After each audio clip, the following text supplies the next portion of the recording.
بسم اللہ الرحمن الرحیم۔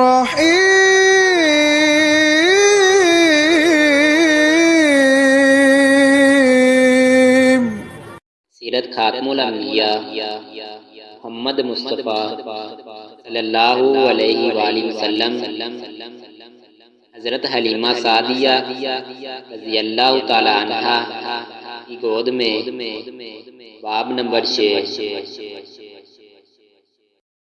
اس زمانے میں عرب کا دستور یہ تھا، جب ان کے ہاں کوئی بچہ ہوتا وہ دیہات سے آنے والی دائیوں کے حوالے کر دیتے تھے تاکہ دیہات میں بچے کی نشو و نما بہتر ہو اور وہ خالص عربی زبان سیکھ سکے۔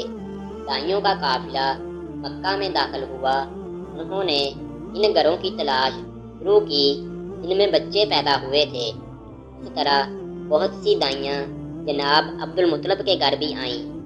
نبی کریم صلی اللہ علیہ وآلہ وسلم کو دیکھا، لیکن جب انہیں معلوم ہوا کہ یہ بچہ تو یتیم پیدا ہوا ہے تو اس خیال سے چھوڑ کر آگے بڑھ گئیں کہ یتیم بچے کے گھرانے سے انہیں کیا ملے گا۔ اس طرح دائیاں آتی رہیں جاتی رہیں، کسی نے آپ کو دودھ پلانا منظور نہ کیا اور کرتی بھی کیسے۔ یہ سعادت تو حضرت حلیمہ رضی اللہ تعالی عنہا کے حصے میں آنا تھی۔ جب حضرت حلیمہ رضی اللہ تعالی عنہا مکہ پہنچی تو انہیں معلوم ہوا سب عورتوں کو کوئی نہ کوئی بچہ مل گیا ہے اور اب صرف وہ بغیر بچے کے رہ گئی ہیں اور اب کوئی بچہ باقی نہیں بچا۔ ہاں، ایک یتیم بچہ ضرور باقی ہے جسے دوسری عورتیں چھوڑ گئی ہیں۔ حلیمہ سعدیہ رضی اللہ عنہا نے اپنے شوہر عبداللہ ابن حارث سے کہا، خدا کی قسم مجھے یہ بات بہت ناگوار گزر رہی ہے، میں بچے کے بغیر جاؤں، دوسری سب عورتیں بچے لے کر جائیں، یہ مجھے تانے دیں گی، اس لیے کیوں نہ ہم اسی یتیم بچے کو لے لیں۔ عبداللہ بن حارث بولے کہ حرج نہیں، ہو سکتا ہے اللہ اسی بچے کے ذریعے ہمیں خیر و برکت عطا فرما دے۔ حضرت حلیمہ سعدیہ رضی اللہ عنہا عبد المطلب کے گھر آئیں۔ جناب عبد المطلب اور حضرت آمنہ نے انہیں خوش آمدید کہا، پھر آمنہ انہیں بچے کے پاس لے آئیں۔ اب اس وقت ایک اونی چادر میں لپیٹے ہوئے تھے، وہ چادر سفید رنگ کی تھی، آپ کے نیچے ایک سبز رنگ کا ریشمی کپڑا تھا، آپ سیدھے لیٹے ہوئے تھے، آپ کے سانس کی آواز کے ساتھ مشک کی سی خوشبو نکل کر پھیل رہی تھی۔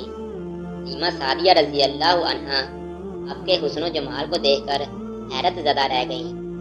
آپ اس وقت سوئے ہوئے تھے، انہوں نے جگانا مناسب نہ سمجھا، لیکن یوں ہی انہوں نے پیار سے اپنا ہاتھ آپ کے سینے پر رکھا۔ آپ مسکرا دیے اور آنکھیں کھول کر ان کی طرف دیکھنے لگے۔ حضرت حلیمہ سعدیہ رضی اللہ عنہا فرماتی ہیں، میں نے دیکھا آپ کی آنکھوں سے ایک نور نکلا جو آسمان تک پہنچ گیا۔ میں نے آپ کو گود میں اٹھا کر آپ کی دونوں آنکھوں کے درمیانی جگہ پر پیار کیا، پھر میں نے آپ کی والدہ اور عبد المطلب سے اجازت چاہی، بچے کے لیے قافلے میں آئی۔ میں نے آپ کو دودھ پلانے کے لیے گود میں لٹایا تو آپ دائیں طرف سے دودھ پینے لگے۔ پہلے میں نے بائیں طرف سے دودھ پلانا چاہا، لیکن آپ نے اس طرف سے دودھ نہ پیا، دائیں طرف سے آپ فوراً دودھ پینے لگے۔ بعد میں یہ آپ کی یہی عادت رہی، آپ صرف دائیں طرف سے دودھ پیتے رہے، بائیں طرف سے میرا بچہ دودھ پیتا رہا۔ قافلہ روانہ ہوا۔ حلیمہ سعدیہ رضی اللہ عنہا فرماتی ہیں، میں اپنے کچر پر سوار تھی، آپ کو ساتھ لے لیا۔ اب جو ہمارا کچر چلا تو اس قدر تیز چلا کہ اس نے پورے قافلے کی سواریوں کو پیچھے چھوڑ دیا۔ پہلے وہ مریل ہونے کی بنا پر سب سے پیچھے رہتا تھا۔ میری خواتین سے آتی حیرانگی سے مخاطب ہوئیں، اے حلیمہ، یہ آج کیا ہو رہا ہے؟ تمہارا کھچر اس قدر تیز کیسے چل رہا ہے؟ کیا یہ وہی کھچر ہے جس پر تم آئی تھیں اور جس کے لیے ایک ایک قدم اٹھانا مشکل تھا؟ جواب میں انہوں سے کہا، بے شک یہ وہی کھچر ہے، اللہ کی قسم اس کا معاملہ عجیب ہے۔ پھر لوگ بنو سعد کی بستی پہنچ گئے۔ ان دنوں یہ علاقہ خشک اور قحط زدہ تھا۔ حلیمہ سعدیہ رضی اللہ عنہا فرماتی ہیں، اس شام جب ہماری بکریاں چر کر واپس آئیں تو ان کے تھن دودھ سے بھرے تھے، جبکہ اس کے پہلے ایسا نہیں تھا۔ ان میں سے دودھ بہت کم اور بہت مشکل سے نکلتا تھا۔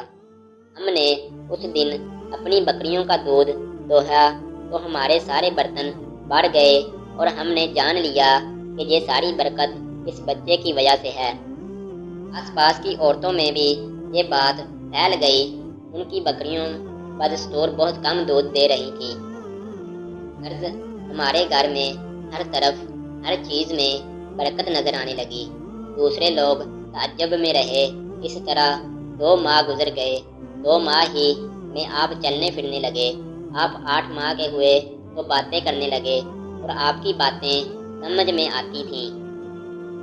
9 ماہ کی عمر میں تو آپ بہت صاف گفتگو کرنے لگے۔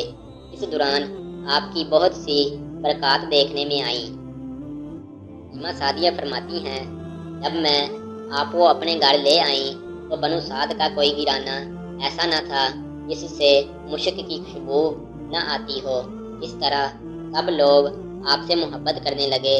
جب ہم نے آپ کا دودھ چرایا تو آپ کی زبان مبارک سے یہ الفاظ نکلے، اللہ اکبر کبیرہ والحمدللہ کثیرہ وسبحان اللہ بکرۃ و اصیلا، یعنی اللہ تعالیٰ بہت بڑا ہے، اللہ تعالیٰ کے لیے بے حد تعریف ہے اور اس کے لیے صبح و شام پاکی ہے۔ جب آپ صلی اللہ علیہ وآلہ وسلم 2 سال کے ہو گئے تو ہم آپ کو لے کر آپ کی والدہ کے پاس آئیں۔ اس عمر کو پہنچنے کے بعد بچوں کو ماں باپ کے حوالے کر دیا جاتا ہے۔ ہم آپ کی برکات دیکھ چکے تھے اور ہماری آرزو تھی کہ ابھی آپ کچھ اور مدت ہمارے پاس رہیں۔ چنانچہ ہم نے اس بارے میں آپ کی والدہ سے بات کی۔ ان سے یوں کہا، اب ہمیں اجازت دے دیجیے کہ ہم بچے کو 1 سال اور اپنے پاس رکھیں۔ میں ڈرتی ہوں کہیں اس پر مکہ کی بیماریوں اور آب و ہوا کا اثر نہ ہو جائے۔ جب ہم نے ان سے بار بار کہا تو حضرت آمنہ مان گئیں اور ہم آپ کو پھر اپنے گھر لے آئے۔